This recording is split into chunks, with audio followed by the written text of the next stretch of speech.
That's Soul Asylum out on the road playing a tune from their new album, Slowly But Shirley. We found frontman Dave Pirner in Columbus, Ohio, where he was getting ready to rock after talking to us about making this their 13th studio album and the roles Steve and Shirley played. The gigs are going really well, and the crowds have been good, so I got no complaints, although I probably could complain. Of course, why not? It seems like everyone loves to complain these days about something. There you go. Yeah, it didn't get you anywhere. And has the new album gone over well? Are you doing many of the tunes on the tour?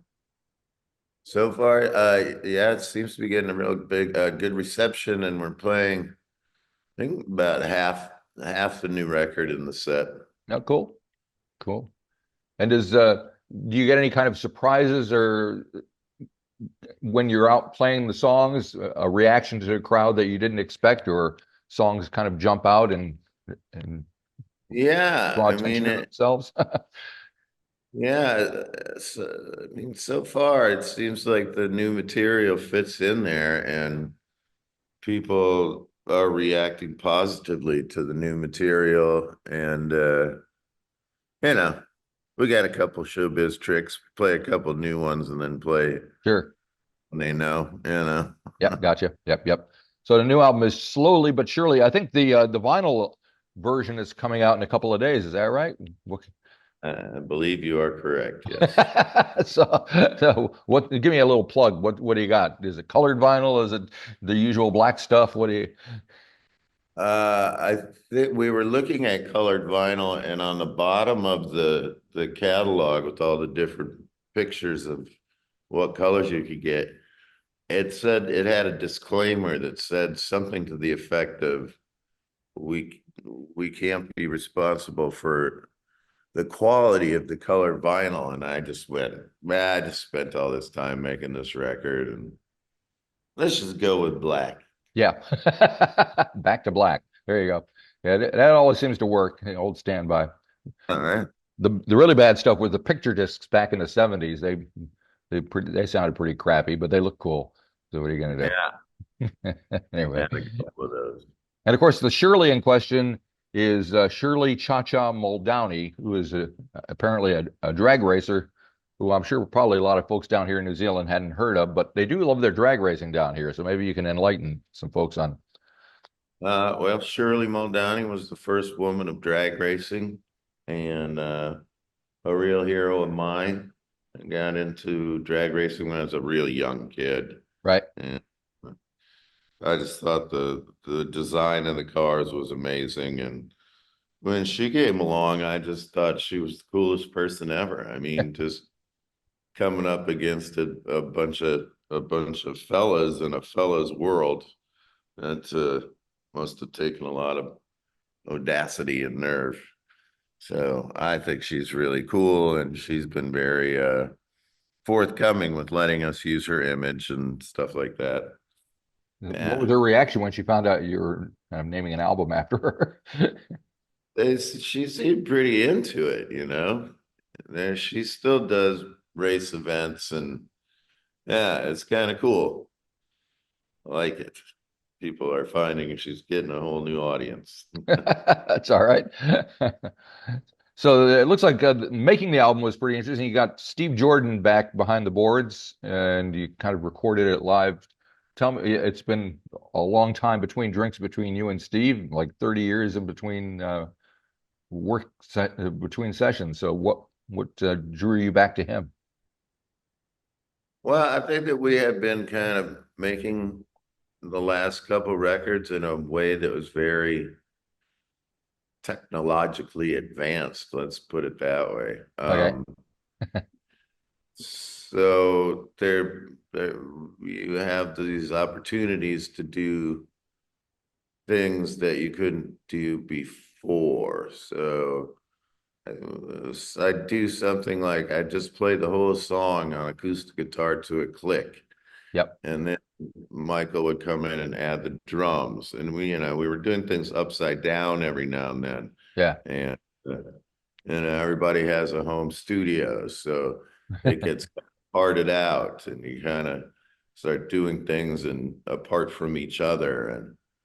And it just seemed like it was time. And I thought, oh, I'd like to make a record like the one and then I made with Steve, where it's just a band playing, and that's what you hear, and that's what we did.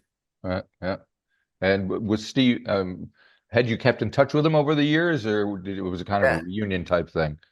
yeah. Every now and then, I'd see him on some event or something. We kind of kept in loose contact. But I met Nico Bolas through Steve, who is Neil Young's guy, Yeah. and I called Nico and I sent him a song, and he mixed it. And then he told Steve, and those two love working together. Uh-huh. So, so it was great for me. I got to work with both of them at the same time. And what kind of discussion did you have with Steve about any particular sound, feel, vibe that you were trying to get? I know playing live in the studio is pretty straightforward, but there's still options to be had. Sure. I mean, Steve has an aesthetic that is very genuine in my humble opinion, and I know what he wants. I kind of know what he's going for. And to that effect, I was 100% confident in what direction he was going or where he was putting microphones or whatever the case may be. Um, so yeah, I think I knew what I was getting myself into, and I knew that Steve was going to get results, and I knew what he wanted, and I was fully intent on giving it to him, you know. Right. Now you mentioned Nico Bolas and by association Neil Young. I was hoping we could touch on a song called Freeloader, which kind of, to me, had a little kind of Neil Young Cinnamon Girl vibe to it. And uh, I think there's a reference to Mr. Pitiful in there too, who, if I'm not mistaken, was Otis Redding at some point. So what can you elaborate on there? 'Cause I'm a freeloader. Don't know where to begin. Did I lose? Did I win? Should I roll?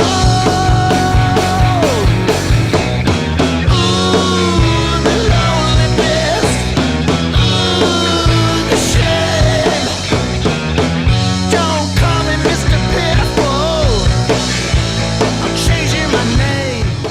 I guess I was writing in that direction. I wanted to make a rock record that had some up-tempo, loud songs that didn't meander around too much, and that was one of them. And it's fun to play, which Yeah. is most important part, really. So we're playing that every night. Goes pretty good. And I think this is the first full album you've got with Jeremy, the bass player. I know he played on the previous record, but now he's a full-fledged member. What can you tell me about him? You've been through a few bass players over the years. Yeah. Yeah. Jeremy was my guitar tech Uh, for a while, and he toured with us for a while. And yeah, ever since Carl Mueller died, it's been hard to fill that spot, yeah. especially because Carl was such a great person. Um, so yeah, at some point or another, we had a bass player, and Jeremy was like, "Man, I got to tell you, Dave, I think I can do better." And That's what you want to hear. yeah, as it turned out, we had some gigs, and we needed someone to play, and he was right there, and he got the gig, and he's been the bass player ever since, and he's awesome. He's a Right. real team player. His dad was a bass player. He really knows what he's doing, and he's good with a lot of stuff just regarding the gear, and we've got some really good people in the organization. They're all people that work on guitars and people that know how to fix instruments, and it can get a little geeky sometimes, but that's a you know That's all right.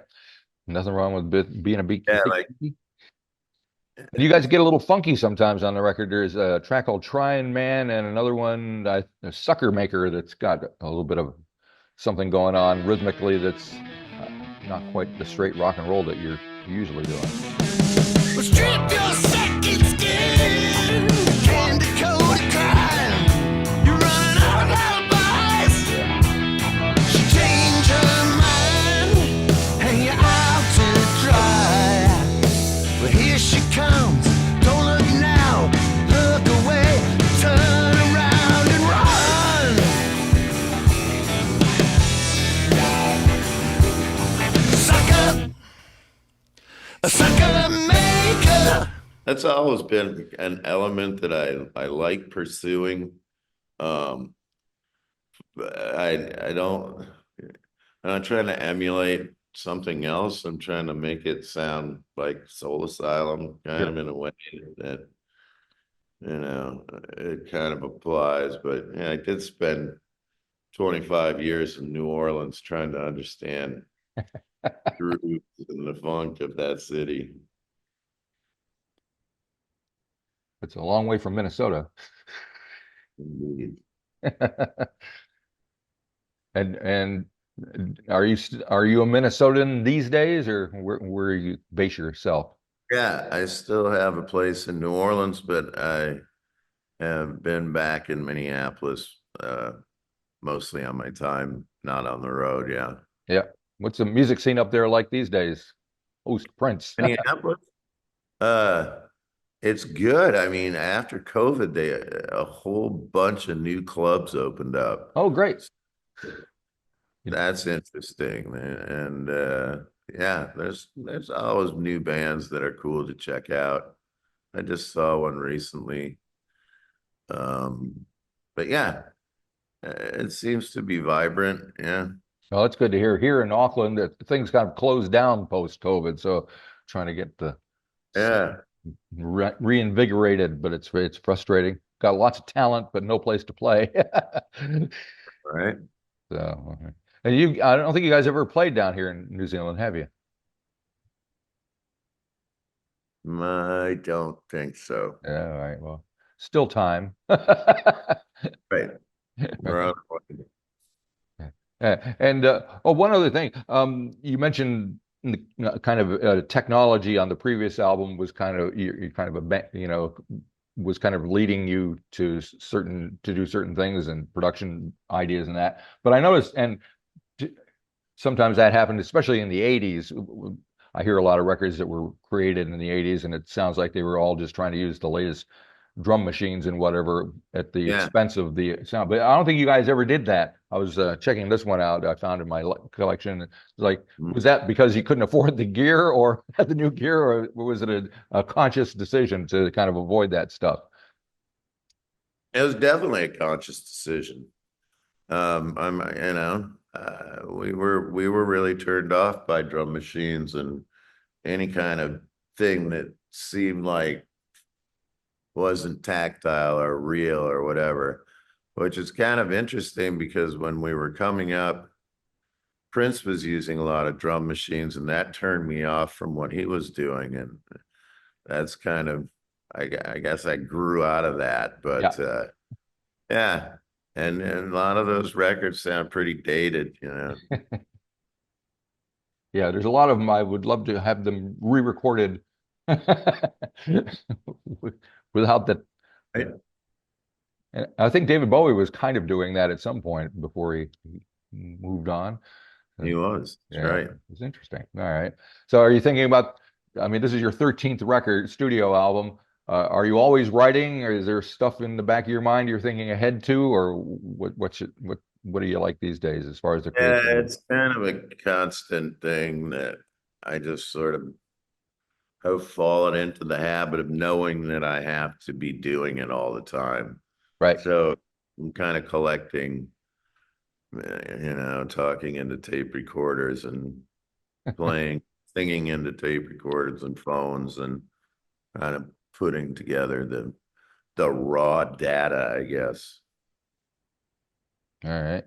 So you got a gig in Ohio tonight. It's kind of a swing state, isn't it? And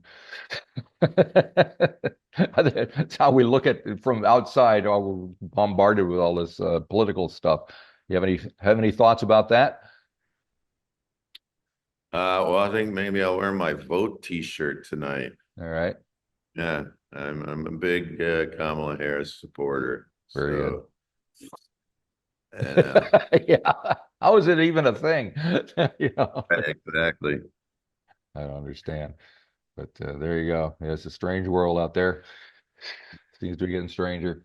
All righty. Very good. Well, I'll leave you go. Getting ready for your gig tonight. Good luck with it all. All right, my man. I appreciate your time. Same right back at you. If you enjoyed this episode of the 13th Floor's Music Talk series, please be sure to subscribe to the website or to the YouTube channel.